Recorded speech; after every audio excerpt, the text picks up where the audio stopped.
Welcome, Dr. Stefanie Green. So happy to have you here. Thanks for having me. I appreciate the opportunity. I mean, when I read your book last summer, which is called This is Assisted Dying, a doctor's story of empowering patients at the end of life, I was just blown away because not only are you this intelligent, thoughtful doctor, but you're an incredible writer. And so Thanks. I thought the stories in it and the way you brought all of the issues of medical aid in dying to life through your experience just made for a really compelling read. No, I appreciate that. There's lots of answers I've given about why I've read, there's lots of answers about why I wrote the book, but the most honest one for me is that I was finding myself in the most extraordinary circumstances with the most incredible people, and I really wanted to share that with people so they understood what exactly I do and what I hear and what I see and how it feels to do that work. So that was really the goal. Thanks. And I think you did so beautifully. So just back up a little, give us some context. How did you as a doctor get into this work? So it's nothing's linear in life, right? So I have always been really interested in the intersection between medicine, ethics, and law. Just intellectually, I find that really stimulating. And for the majority of my career, I found that in my work in women's health and maternity care, in newborn care. I prepared women and families for birth, and I delivered them and helped them through the first chaotic few months and sent them back to their primary care physicians. Um, I loved that work. I really had a passion for it. But at some point, it was becoming physically difficult to be doing that work, a 24-hour call shift. I had some need to be at home before my children flew the coop. I was looking for ways I might alter my schedule and look at other interests. And I had always been following the assisted dying debate in Canada, which had been going on for a couple decades. And we had a court case and a law change that was coming, and I was wondering who would do this work. It seemed to me to be the epitome of what I call patient-centered care and that intersection of medicine, ethics, and law. And it was really fascinating to me. The more I learned about it, the more I was drawn to it, the more I felt I had the skill set to contribute. And I made that switch when our law changed. Wow. And what year was that? Well, the law actually came into effect in 2016. The court case known as the Carter case was decided in 2015, and we then had about a year before the law was changed and came into effect. And as you describe in your book, I mean, in some ways it was for personal reasons to make this shift, but then it happened to coincide perfectly with this law. And then you found yourself kind of at the forefront. Like you described going to a conference where you met some other Canadian doctors and you realized you were the ones who were going to be carrying this forward. Describe a little about that group and just those moments and those years of how you got started. Yeah, I was looking to learn about the topic, and there was very little in Canada to teach me. We'd never done this before. So I learned of the conference you mentioned was in Amsterdam. It happened to be a World Federation of Right to Die Societies international conference that they run every 2 years. And it happened to be in Amsterdam, and it happened to be a month before our law was due to change. So I went, and I expected to meet a lot of Canadian clinicians there, and there were very, very few. There were 8 of us, and 6 were physicians, and 2 were administrators. And we quickly found each other and just were blown away by what we were learning and the people we were meeting and the research that was generated and the clinicians with experience who were open to talking with us. And we shared our notes and really continued that on after the conference. When we came back, we kept that connection. And it was so important in those early days when we really felt like we were taking a bit of a blind step into a really new field of healthcare and learn from each other's firsts. And that support grew into a much larger national organization, which that small group actually founded and has become a cornerstone, a real foundation of my support in this work. And that's CAMAP, the Canadian Association of MAID Assessors and Providers. I have to say the name because Yeah, I have to say how important they are. say it again because it's so many words. Yeah, so it's the Canadian Association of MAID Assessors and Providers. So we have an acronym within our acronym, MAID being Medical Assistance in Dying, which is what we call the work that we do in Canada. Wow, that's so amazing. And so 7 years, and you've seen so many changes in that time period, I'm guessing. Is it a fair question to say, tell us about some of those changes? I think it's a fair question. I think what I want to answer first is what hasn't changed. I mean, the people who come to see me, the reasons they come to see me, these things haven't really changed. I meet people who are reaching out for help, who have felt somewhat helpless during their journey, which could be weeks or months or years. They are looking for a semblance of control at a time when they feel that they have had none, and at a time when they know they're, in general, when their life is ending, though not necessarily immediately so. And those people and why they come to see me, the work itself hasn't changed. What has changed is our understanding of the work. We certainly have a much more mature understanding of what the work is and how it should be done and what the law says and how we interpret that clinically. Our law has been amended, actually. It was amended in 2021, so 5 years after the initial legislation, which is federal in Canada. It covers the entire country, all provinces and territories. There was an amendment based on that learning and also based on some court challenges. And some of the things we learned were that some measures we had instituted as safeguards were not working, so we removed them. Other things that were missing, we were able to add. And significantly so, our original legislation involved some relationship with end of life. Our law said that death needed to be what we call reasonably foreseeable. That was a criteria that our government imposed in the initial law, which was more restrictive than our original Supreme Court decision about this work. And it was challenged immediately, and it took 3 years, and the courts in fact agreed that it was unconstitutional and asked for it to be, demanded that it be removed from the law. So that was a major change in 2021. So a number of changes have happened to the legislation, and we've continued to try to adopt and adapt to that change. And how many, like in terms of when you started versus your practice now, or numbers, generally the first year that it started versus 7 years later, how many people are utilizing this law? So, not surprisingly, the demand has really risen steadily since this became a possibility. I think that's true with anything that's new. People don't know about it, in fact. So, in the beginning, we had trickles of people coming through, inquiring about it, and we were helping them. That number grew steadily and has continued to grow steadily each year.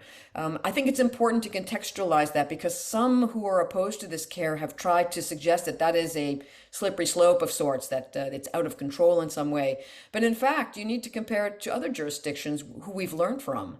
As I'm sure you know, and your listeners know, some form of assisted dying has been legalized in the state of Oregon for over 20 years. Washington State for something similar. The countries of Netherlands, Belgium, Luxembourg, Switzerland. There's lots of other examples.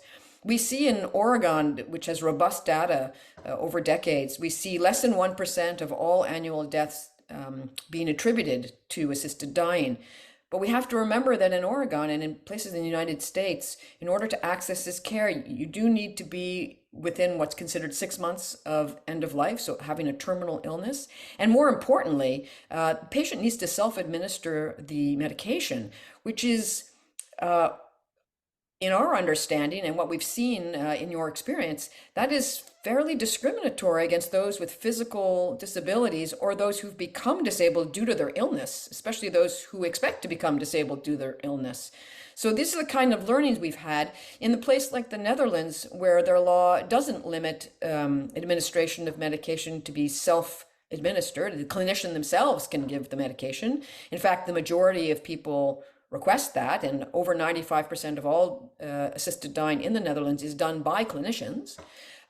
We see about 4%, between 4 and 4.5% of all annual deaths in the Netherlands are attributed to assisted dying. So there's a big difference between those two jurisdictions. So where is Canada? Well, we are now 6.5, almost 7 years in. And we are, of course, somewhere in the middle, completely expected. The last national data we have from 2021 suggests that we are now at 3.3% of all annual deaths being attributable to assisted dying. Our model is very much similar to the Dutch experience. We allow clinicians to give the care. Over 99% of patients have requested that in Canada.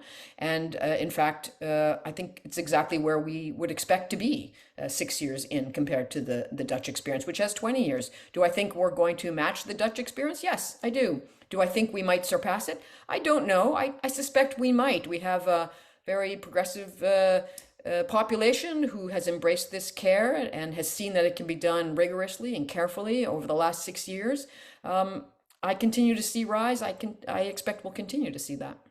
Yeah, in your book, you describe just some incredibly touching scenes. Like, it's one thing to sort of talk about the numbers, and then it's another thing to talk about the individuals. For And sure. I know that you can't like go into a specific story per se, but what has stood out for you? So much. That is such a loaded question. Well, like I Um, was blown away. I remember the very yeah, first patient that you had, you really described so tenderly what his condition was. He was in tremendous pain. His whole family was in agreement. Everybody was present. And you described it as just this, such an offering to him, almost might be the word. And that he was so, so grateful. And I think he had weeks, maybe months to live, not I don't even think it was months. I think it was weeks or days. And you felt like your role in that was to deliver him from terrible pain and a degree exactly. of suffering that he had been in for some time, an extended period of time. So that, like, that the way that you described your relationship with the patient, your relationship to the family, and your role in his ending of his life was so touching to me. And that was just one example. Yeah, Um, thanks. I think you've probably touched on exactly what I find the most interesting part that I've learned about doing this work. And what really stands out to me is what I call the paradox of the work. When someone's life is ending, it is sad. It is always sad.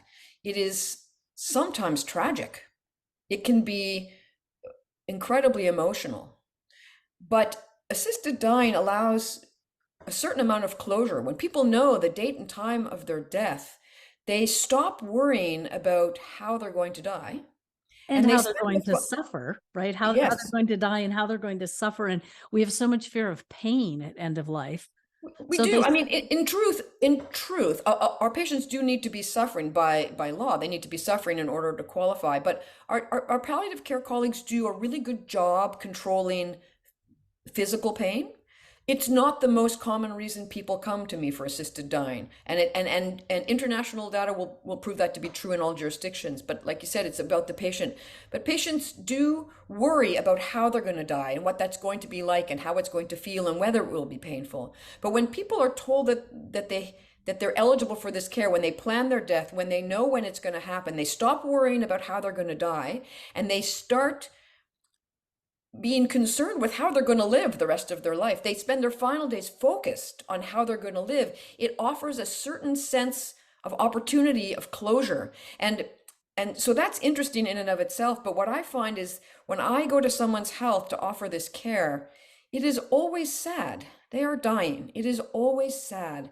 But there have been some extraordinary moments of love and expressions of love and for lack of a better word, beauty that I have witnessed in these moments at the end of life that are so striking to me. And so that paradox of something being sad and an ending, but also being so achingly beautiful has really struck me. And it's in other parts of my work. People ask me to be this knowledgeable guide for them through this essentially natural event.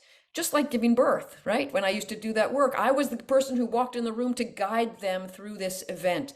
But much of the time, especially at end of life, I am witnessing something happening that I have not orchestrated at all. That collaboration of family and friends around this person, the way they are saying goodbye, I'm often awestruck at what is unfolding in front of me. I'm not the guide to that. They are showing me how this can be done. So am I the guide or am I the witness? Paradox, right? Is it an ending and a sadness? It is, but beautiful paradox. It strikes me over and over again in this work that I see that kind of juxtaposition. That's so well put. I'm thinking of two things. One, I interviewed a wonderful end of life practitioner named Jade Adgate, and Jade and I were talking about how she said that. Oh, I totally lost it. Wait, Jade say. She said that at her best, she was really just a guide and a witness supporting the caregivers and the family members and friends for them to make the connection with the loved one who was dying. It really isn't her. It's her supporting that, container, if you will, of helping the family to help the person die. And so there is something about that witness, that objective witness coming in who doesn't know the family and yet is there at the end, that can help create this alchemical kind of magic sometimes. And in your case, it's supporting medically as well. It's so huge. I, And then you know, I have to say it's one of the things that I also recognized from this work kind of early on, which I didn't expect. My work in maternity care, I really believe prepared me so well for this work. And growing on what you just said, when you go in to do a delivery, like I said, you're supposed to be this guide, but I'm also acutely aware of the fact that I'm not the most important person in the room, right? I mean, it's really what you're saying. The dyad, the mom and baby, they're the most important people. I'm there to facilitate that for them and for their family. And the same can be said at end of life. I am certainly not the most important person in the room. I'm there to contribute and to guide, but at some point, it's my role to gracefully withdraw from that moment and just be a respectful witness or even leave the space and allow them that bereavement. It's such an important choreography that happens. And I'm so grateful that I had over 20 years in maternity care because I think it really prepared me well for that type of role. I was able to take that skill set and just use it directly at end of life care. And it's been so, so helpful for me. so beautiful. I mean, in your book, really kind of somewhat towards the end is where I remember it being, you talk about struggling to find the right word for these procedures, and then you realize that it's the same word that you used around birth. It's delivery. It's a And delivery. I think that was the point of the book that I cried because I just thought that was so incredible that you could feel that connection between the two and realized it's the same word. It's that transition, right? That transition into life, that transition out of life, that delivery in, that delivery out of suffering. It was so, it just really clicked for me. It really fit. At some point, I really recognized, I felt like that's it. That's the word. People were constantly struggling. They continue to struggle with how to talk about this work. Journalists, friends, colleagues at work, people are scared to say the words. They're not really sure what the polite word might be. When you go to do that thing you do, they're saying like they're not sure. And so I thought, well, I'm going to call it a delivery. I tell my husband I've got a delivery this morning, and he knows I'm going to assist somebody, and it Yeah. just feels right. Somehow procedure is a little clinical or yeah, I love that. It's direct and also beautiful. Yeah. I was also thinking from what you said in the earlier moment, there's a Canadian death doula named Sarah Kerr, Kerr, and I just love her work. And I recently saw some work she did about pet death. And Hmm. in the pet death video training thing, she talked about how we often get entangled and we think because it's sad, it's bad, or Right. because it's hard, it's bad. And Right. and she said, death is always sad. It's often hard. It's never bad. And Right. I just found that super moving. Well, death is part of life. I mean, it sounds cliche to say that, but we all know that to some extent. We all know that death is the last chapter of life. And I think if we could recognize it as such and almost embrace it as such, we could talk about it more. We could prepare for it better. And then, if we can prepare for it better, we're going to live better.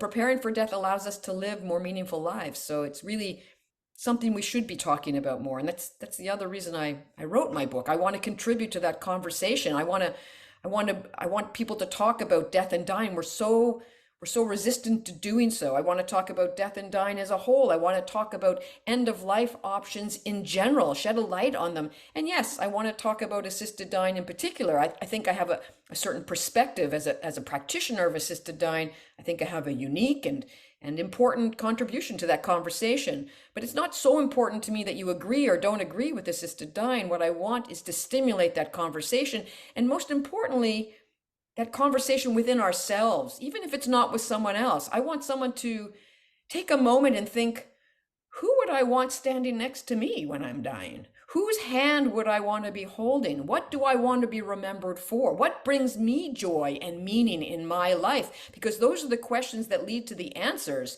to those other questions about death and what we want. And as you see very quickly, you understand, maybe without realizing, that assisted death is less about death than it is about how we wish to live our lives.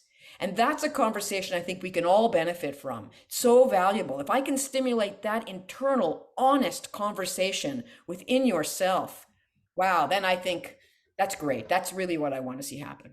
That's really, really amazing, because it is an internal conversation within ourselves, and we kind of make it about laws and other people and what the world says we can and can't do. And I think we want to make it simpler than it is. And maybe it's another paradox, because maybe it is kind of simple and it comes down to your own heart space and what is right for you. Yeah, exactly. It's such a personal question, and it's so unique to each individual.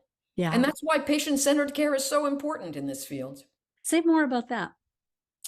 Patient-centered care is exactly what it sounds like. Patient-centered care is when we focus on what the patient believes is the most important thing for them. It's our job as clinicians, as educators, as the people around, to offer information, to offer guidance, to offer whatever it is that the patient needs to help make their decision for themselves. It's, the days of paternalism in medicine, I'd like to think, are behind us. It's not for me to tell a patient what's best for them. It's for me to inform them what those options are, whether it's 3 different forms of chemotherapy. One is aggressive, one is less so, one is successful, one is less so. If I can explain that information and allow the patient to consider that within their own set of values, within their own community, within their own family, within their own life experience, they are the expert on themselves. I am not an expert on them, they are. So if I can inform that decision for them, I've done my role. That's what patient-centered care is. It's a core pillar of family medicine as I was trained, and I like to think that I practiced that throughout my career. Assisted dying is really the epitome of all that, and it's really no different than any other form of medical care in that way. I still see my role as the same. I still see the patient as autonomous and capable to make their own decision with an expert knowledge of themselves and who they are and their value system and their community and their religion and their culture and their ethnic background and their life experiences. So I want to offer that to them. I want to facilitate their best decision for themselves. How do you think, like, why do you think we got away from that? Or did we get away from that? Or Did we get away from that? That's a good question. I think we come far from it. I think, you have to look back 100 years ago. Most people in North America died at home, right? It was much more familiar to us. Children saw it. It was less taboo. they died of diarrhea, they died of flu, they died of pneumonia, right? They died of things that we now prevent. Yeah, They I'm died of not suggesting it was infection. necessarily better or worse, but I am suggesting that modern medicine has saved countless lives and we have done tremendous things, and I am grateful for them and will forever be. I am also suggesting that modern medicine took death and dying out of the home and out of the community and placed it in the hospital, where it did really good things, but as we all know, it made us removed and unfamiliar with the topic in general. And so I think there was a stage then where medicine was exalted on a pillar as all knowing, that we should, listen to what the doctor said. And there is some place for people with expertise. I'm not suggesting we don't listen to those with expertise. I'm a big fan of expertise. But I think somewhere in the way there, we lost the voice of the patient and their expertise on themselves. And now I see that return to what I was talking about, where we hopefully have more of a two-way conversation. It's not one person telling the other. And I think that's been a positive shift in healthcare. I think a really positive shift. How do people, you're the average person and you get a diagnosis and you're concerned. How do you take that back? How do you make it a patient-centered experience? Oh, that's a great question. I suppose it's different for everyone. I think we need to allow patients to absorb and digest something they're less familiar with. You might be a clinician who is used to talking about illness or disease, specific as it may be. You might have experience telling someone they have cancer, or something else. But for that patient, this is a once in a lifetime moment. They can't take it all in at once. They can't understand it all at once. We need to give time and space to digest that. We need to give supports around them so they can ask questions as they occur to them. We need to have serial meetings. We need to allow them a venue to explore what this means for them. We need to do all of that. That's how we can make it a patient-centric experience, so we can hear them. We shouldn't just impose the three things we want to tell them. We need to make sure they can actually hear us when we're talking to them. And that means giving time and space for their reaction.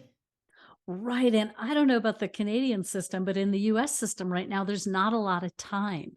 Like what we're talking about takes time. It takes a conversation, it takes some space to explore those options. And when the doctor feels crunched by time and what they need to get to next, I mean, I just think doctors are extraordinary when they're able to very quickly shift gears to be with the patient they're with and be 100% with that patient for 10 or 15 or 20 or 30 minutes, Mm. and then go do it again with somebody else. It takes tremendous focus. It takes But tremendous skill, to be honest. And I think one of the skills of a good doctor is to meet a patient where they're at. So one of the greatest skills as a clinician is to close your mouth and listen for a moment, and to hear the emotion, and to hear the reaction, and to hear the questions, or to hear the silence. And to meet the patient wherever they're at in that conversation. And if you can do that well enough, you can do that in 20 or 30 minutes, and you can at least establish what we call a therapeutic relationship, something where they trust you and you trust them, and you can explore that further. I'm sure you know the book Being Mortal, which I talk about here and there because I love it so much. Do you know that one? I And do. It's been a while since I've read it. one of the passages in that, or chapters in that I love, is where he talks about this small town in the northern Midwest, and the doctors basically all knew each other. So they got together and they decided, let's ask patients what they want at the end of life. So they kind of developed a questionnaire, and they started simply anytime someone came in the office when they were over the age of, like, I don't know, 60 or whatever they decided, they handed them this questionnaire. And over time, it had an impact on the entire town and the healthcare system of that area, because the questions were being asked, the conversations were being had, but maybe even more importantly, the patients, the people, were thinking about these things. And as we kind of said at the beginning, like this idea of how do we spark these conversations within ourselves to think about what we want and what our values are, knowing that everyone is so individualized. So I thought that was such a great example of bringing this forward more than once over time so that it could kind of cook. It's like a slow simmer. These conversations don't do well at a hot boil. They do better as a slow simmer. They don't, and it's interesting that that's such an amazing initiative, and I think that one of the things that it reminds me of, what I see, is that it opens the door to the conversation. I actually believe patients want to have those frank and honest conversations, somewhat in advance, but especially near end of life. And I am still troubled to find many patients walk through my door never really having had an open and honest conversation about what their true options are at end of life, and permission to talk freely about what's important to them.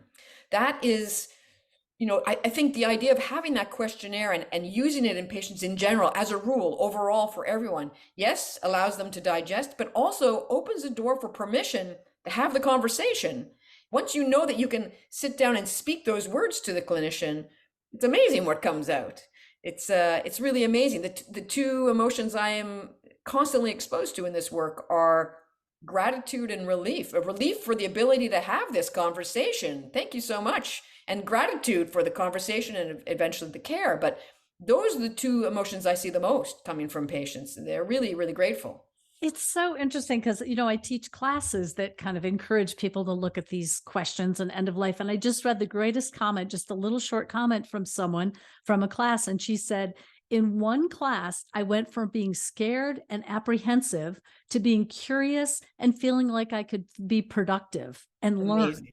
And I thought, Amazing. well, and all that was one little simple class with a small group on Zoom talking about some of this stuff. And she completely was able to shift her perspective and attitude. And that's, I think, what I'm trying to do in my work. And you've got the kind of the other, I don't know, I just think you've got such an interesting, you know, time of insight into people's lives. And as you said, how incredible. Like I would not have guessed that you would say the emotion you come in contact with the most is relief and gratitude. That's Oh, amazing. overwhelmingly so. Especially when I have the opportunity to sit with someone having been through the rigorous process. I mean, we're not outlining everything that needs to happen. It's quite a rigorous process. When I can sit in front of someone and I say, you are now eligible for this care. Doesn't mean you're going to have it, doesn't mean you need to, but you can. You are now empowered to make this decision if it's what you feel you need. There is a transformation that happens almost every time right in front of my eyes, right? I see their shoulders drop. I see their head kind of start to nod imperceptibly, usually a bit of a smirk or a smile on their face, followed almost immediately by an expression of gratitude. People are so grateful for the possibility of this care. That is undoubtedly, objectively therapeutic in and of itself. I am convinced of that. I'm astounded by that. I did not expect that, and I'm I'm constantly surprised by that I keep seeing it. Well, Absolutely therapeutic. another piece that really stuck out for me in your book was an example of a person that you met with who was not eligible. Mm. And I believe that person was not eligible because they had some kind of dementia and they were beyond the point of being able to choose this.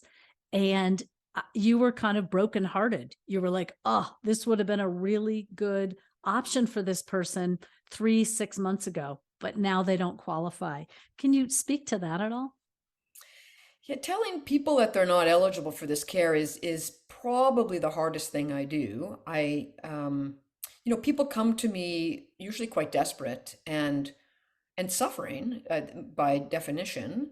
And a lot of what I do is validate their experience. I hear it, I see it, I can, I tell them that I hear it and see it. But I am not an activist who's looking to change the laws of the world. That is not me. I'm a clinician looking to work within the boundaries of the law that my country sets. And I will always work within it. And there are some people I feel badly for. I understand their experience and I believe they're suffering, but I cannot help. And in those situations, I need to explain that to them. And that is not a conversation they want to hear. And they are often quite disillusioned, when they leave my office. And I worry about what will happen next when they Yeah. leave my office. That is a real concern. Well, and there've been a huge number of articles and so forth coming out lately too. There are critics of this work, of course. And how do you respond to those who say some version of, this is not right? Well, there's two answers to that question. So I would actually ask exactly what is it that's not right. I mean, I do think a clinician's role, of all the things we say in our med school interviews, a clinician's role essentially is to help people. I mean, there's that expression which I just love, that we cure sometimes, we care often, and we comfort always. I mean, it's nice when we can cut the boo-boo out and make it better, but that's not the bulk of what doctors do. What we do is we comfort always. We provide help. And so I question, what is it that's not right? I shouldn't be there to help someone at the end of their life in a time of need. That doesn't seem not right to me. Is what's not right that the patient gets to say and have dominion over their life and their decisions about their care? I mean, over their bodies, over their decisions, over their end of life decisions? That doesn't seem not right to me. I mean, what exactly is it that's not right? So I throw that back when someone says it's not right. Really, what exactly is not right? You brought up the issue, though, of some of the media sensations, some of the stories we've seen. There's a conflation of several issues happening, in my opinion.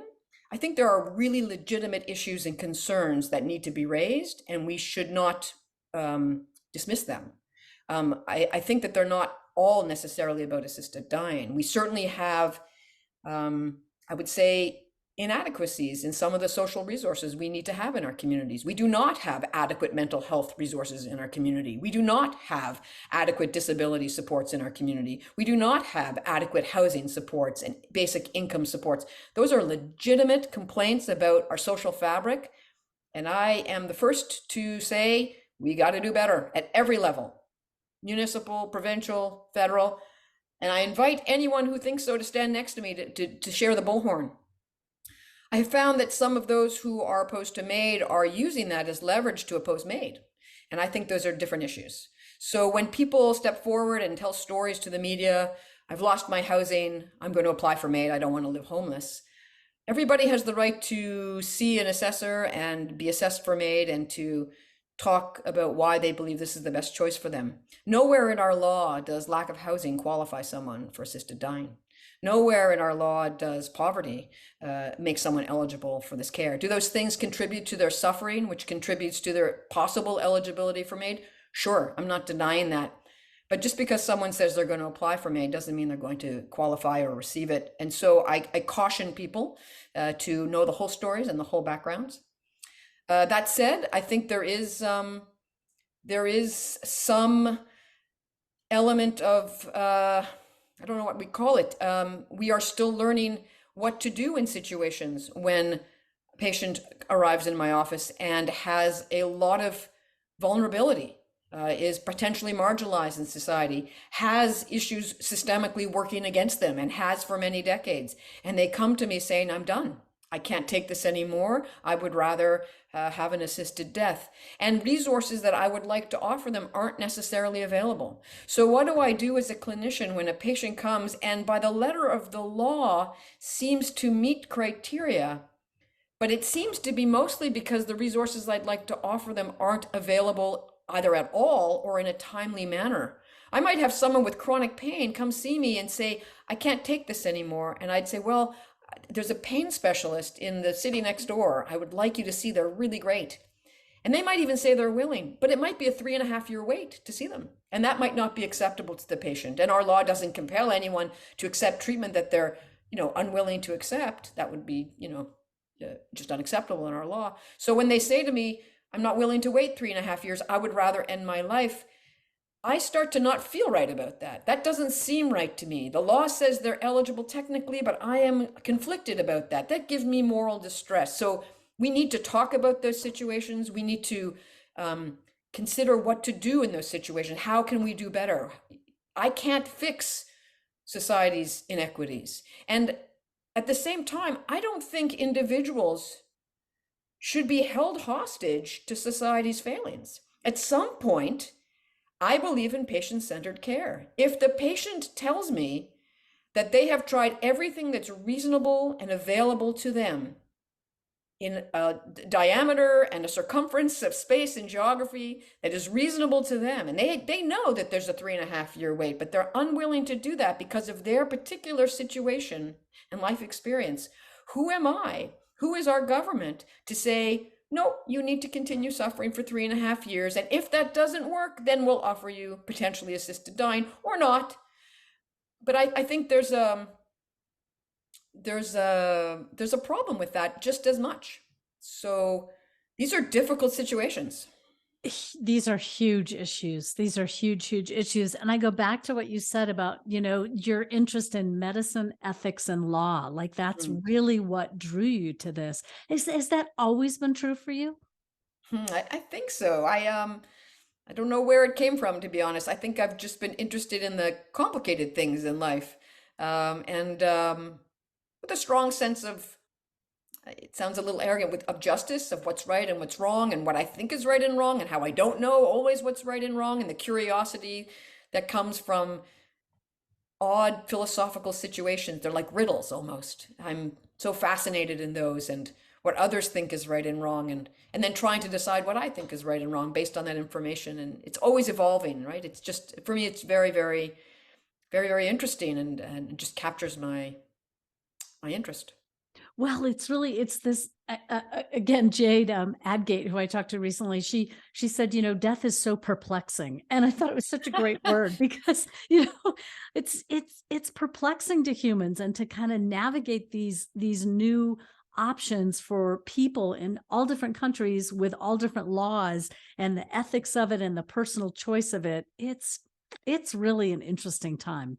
It really is. That's the other thing people talk about. They talk about, um, those who are opposed to this work often talk about, how can a clinician be in that position? That's not your job to do. I believe it's my job to help. But it's really, well, maybe I've said this. It's really about facilitating a person's final wish. I don't believe that I'm ending their life so much as the medical condition that's causing their decline and their suffering. That's what's harming them. That condition is what's causing them to reach out and want this care. My job is to facilitate their final wish. And I don't think that's semantics. I think that's the reality.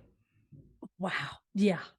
This is a personal question, which maybe you don't want to answer, but it popped in my head that my kids sometimes, who are kind of middle late teenagers, they're sometimes like, "Oh, mom, really another conference on end of life?" Or, "Really, you had to go up and tell my friend's mom that you have a podcast about death? Like, really, mom?" Do your children have some kind of pride in all that you do, or are they kind of like, "Oh, here goes mom again"?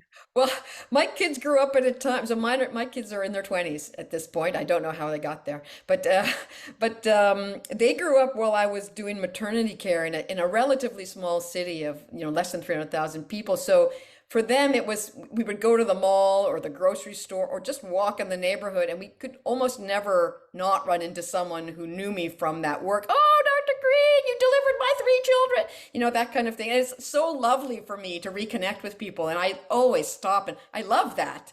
But I think they got a little, "Mom, come on, another person. We just got to go get those sneakers."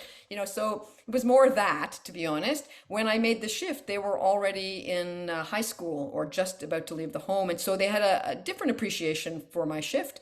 And I'm very happy to say my children are both incredibly supportive of my work. They understand what I do, and I dare say a little bit proud of my work. That's fabulous. That's wonderful to have that kind of like sense of personal support for such interesting work, because you really are at a uh I think the work you do is at such a personal level with people, and then it's at such an advocacy level at your city and province and national level, and then I'm assuming you're speaking at international conferences on this kind of work. So the name Dr. Stefanie Green is definitely out there in the world in the medically assisted dying. Wait, what do you call in Canada? Medical Medical assistance in dying. We call it MAID. medical assistance in dying. And here we call it medical aid in dying, is what I'm mostly hearing. But I think these terms keep kind of shifting and moving in different ways as the field develops. Well, Well, I think words are important. And we can get into that another time if you want. But no, go. I think words yeah, are no, I, super I think the important. words we use are really important, and they shape the conversation. And there's lots of conversations, lots of confusion around the terms that are used. I mean, people will talk about assisted suicide, they'll talk about euthanasia, they'll talk about medical assistance in dying, they'll talk about physician assisted in dying. So lots of, voluntary assisted dying. Different jurisdictions have different terms, but it's important to know really what they mean. I think assisted suicide is the term that's still commonly used in the United States, much more so than in other places, and really refers to a time when a patient self-administers a medication that has been prescribed by a clinician, but that the patient self-administers it and it causes their death. That's kind of the ultimate understanding of what assisted suicide is, and that's where the term physician-assisted dying or physician-assisted suicide came from. Euthanasia is a term that technically, if you go back, what it means is a good death. It comes from the Greek. But in the modern world, it means a time when a clinician administers the medication that causes the end of life. So the only difference between them, assisted suicide and euthanasia, is in who administers the medication. Euthanasia, unfortunately, of course, was used euphemistically by the perpetrators of horrors during the Second World War. And so those who are opposed to assisted dying will often use that term on purpose to cloud that issue or to insinuate something. And in fact, those who are opposed will also use the term assisted suicide because for many, many decades, the word suicide was associated with negativity and, in fact, crime. At some point, it was a crime to commit suicide. So the use of those terms can be pejorative on purpose. And many jurisdictions have purposely avoided those terms for those reasons.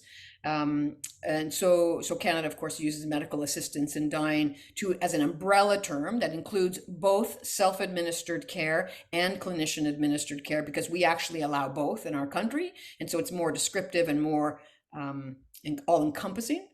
So I think I do think terminology is very important to understand where it comes from historically and what is used today and why. And yeah, words are important. I think it matters a lot. And I think this say a little bit more about let's see, how do I say this? Say a little bit more about physician. I can't remember the word you just used. When the physician does it versus the person does it. A clinician administered care. That's it. Yeah. Say a little bit more about clinician administered versus the person having to drink something, and that tension between people who aren't able to administer to themselves. Right. So in some jurisdictions in all of the United States, and this is not meant as a dig at what happens in the US, I don't mean it that way, but it is required by all the various state laws that assisted dying needs to be self-administered in the US. And I use the term assisted dying as the generic term for all the things that we're talking about. And what's interesting is that all of those jurisdictions in the US also require a prognosis of 6 months or less. But what happens is that as people decline through their illness, they become less and less capable and able to function. And so the classic case that many people will turn to when talking about why assisted dying might need to be legalized or why they encourage it to be considered, we often talk about cases of people with ALS, amyotrophic lateral sclerosis, or what's commonly called Lou Gehrig's disease, a devastating neurologic condition that's progressive and ultimately leaves the majority of people with full capacity in their mind, and their body just continually gets worse and worse, and they lose abilities to stand and eat and breathe and do anything. And ultimately, most will die from respiratory distress or failure or complication. And what's interesting is that although most people agree these are patients who could be helped by this care, and of course, this is exactly the kind of patient we would want to help with this care because it's such a cruel disease. By the time they are within 6 months of the end of their life, most patients with ALS have certainly lost the ability to swallow and the ability to push a plunger, to even to feed a feeding tube, or even in some states a rectal tube. So you've developed a law that's meant to help patients like this, and you've then cut them out of the possibility of ever receiving it simply because they can't self-administer it themselves. And when we see that, other jurisdictions learn from that. They see that, they think, oh, that must not be what was intended. So Australia, of course, has laws that says, yes, you need to self-administer the care, unless you're someone who's physically incapable of doing so, in which case the clinician may offer to do so, and it's not a crime to do so. That is learning. That is experience. And that's what's happened elsewhere. We also had the benefit of watching what was happening in the United States and in other countries and saw the same thing. So we allow both options. And what I find interesting is that when I present both options to my patients as objectively as I can, and I have to admit, we have access to, I would just frankly say, better drugs for the oral administration. We have access to secobarbital, which is not available in the United States. It's one drug and it's effective. When I offer both of those, 99.9% of my patients choose clinician administered care. They like the idea that it's controlled by the physician. They like the expertise in the room. They like to know that it will be 100% effective if we have the technical skill to put an IV in. They like the fact that there's very little, complication rate. And so I understand that. And it allows patients with neurologic problems like ALS or anybody to receive the same care without being limited by that self-imposed nature. So I do think that learning has been exceptionally important in Canada And Australia. Yeah. and Australia. I love that. I'll be so interested. I mean, I don't love it. It's so complex, but I like hearing about it. And I'm curious about how that will play out over time in the US and in other countries. I just had a friend reach out to me this morning who's had a best friend diagnosed with ALS. And she said, I've got to talk to you. And I also just saw this weekend the new documentary film called Jack Has a Plan. Oh, yes, I haven't seen it yet. Yes. Yeah, it was really something. And a beautiful arc of a story about a man in San Francisco who has a brain tumor that actually comes back over time. And what I loved about it, I mean, this is a slight spoiler alert, but what I loved about it is, the whole time you hear the title, Jack Has a Plan, and you think Jack has a plan to end his life. Well, yes, but right at the very end, the wife is interviewed and she says, all along Jack had a plan to be surrounded by family and friends, and he was. Oh, And like it nice. just puts this beautiful layer on it that yes, he had a plan to use medical aid in dying, but his plan was to be himself until the end and His not, plan was to live as yeah, much as he could, right? I mean, and that's not, the thing. When you have the plan for end of life, it allows you to plan how to live. yes. And so rather than going into a period where he wasn't capable of living and being who he knew himself to be, his life ends before that. But the one thing I felt in the movie that they didn't quite say it with the kind of clarity I would have liked is they didn't quite say he's got to do this before he's not capable of doing it, right? Right. Because it had to be self-administered. And so Exactly. there's so much to that. Yeah, Well, there's a real limit. Stephanie, I just appreciate your time so much and your expertise. I'm just tickled. I mean, I first heard about your work last summer, bought your book, and thought, wow, someday maybe I'll ask her to be on the podcast. And here we are. Pleasure. A real pleasure to be here. I really appreciate the opportunity. It's always great to talk to people. So great. Well, thanks so much. And maybe I'll just say thanks so much. And then I think I definitely heard 2 episodes in this. So I have an idea about where I'm going to nip it and then move it around. Sure. So let's do a second ending. Sure. Well, Stephanie, thank you so much. I just appreciate so much this conversation about patient-centered care and all the ways in which we've talked about MAID and language and what matters. This has been just really enlightening. Thanks so much for your curiosity. I have one more question. Sure. I guess what I would say at the biggest level is like, what would you like listeners to take away from a conversation like this? Hmm. I'm going to pause before I answer that question because there's several things. I think what I'd like patients to take away from a conversation like this, I think there's probably 3 things I'd like them to take away. One is what I've spoken about earlier. I'd like people to consider discussions about death and dying, to consider what's meaningful to them in their life, what brings them joy, what brings them meaning, what's important in their life, so that they can know that and they can live that, they can manifest that, so that when they get to the end of their life, they can feel like they've given that justice, I'll say. I think the conversations around death and dying lead to those kinds of internal conversations, and I think if I can contribute to that conversation happening, then that's wonderful. I think the second thing that I would really like people to take away from a conversation like this is the notion that assisted dying is less about death than it is about how we wish to live, because I have found that to be true in my work, and it's an idea I'd like to share. I think it's really important. And on a very superficial level, what do I want people to know about assisted dying? I actually wrote something once, and and it was for a Canadian publication, and I said, I want people to know that where I work and live, assisted dying is legal, available, free of charge, doesn't affect your life insurance benefits, and although emotionally charged and often sad, it can also paradoxically be peaceful, comfortable, and at times remarkably beautiful. I want people to understand it is but one tool, one option at the end of life, and while uncommonly chosen, it can be delivered safely and is currently done so within a rigorous healthcare system that's regulated, and it is offered by compassionate, careful, and caring healthcare providers. Thank you so much, Dr. Stefanie Green. I don't think you could have laid it out more fully. Those 3 things are just fabulous takeaways. Thanks so much for your time. Thank you. You've been listening to the Best Life, Best Death podcast. I'm Diane Hullett. You can find out more about the work I do at bestlifebestdeath.com. And Dr. Green, where can people find out about your work and your book? Best way is probably to go to stephaniegreen.com, but Stephanie's with an F like Frank in the middle. Otherwise, you'll go somewhere else.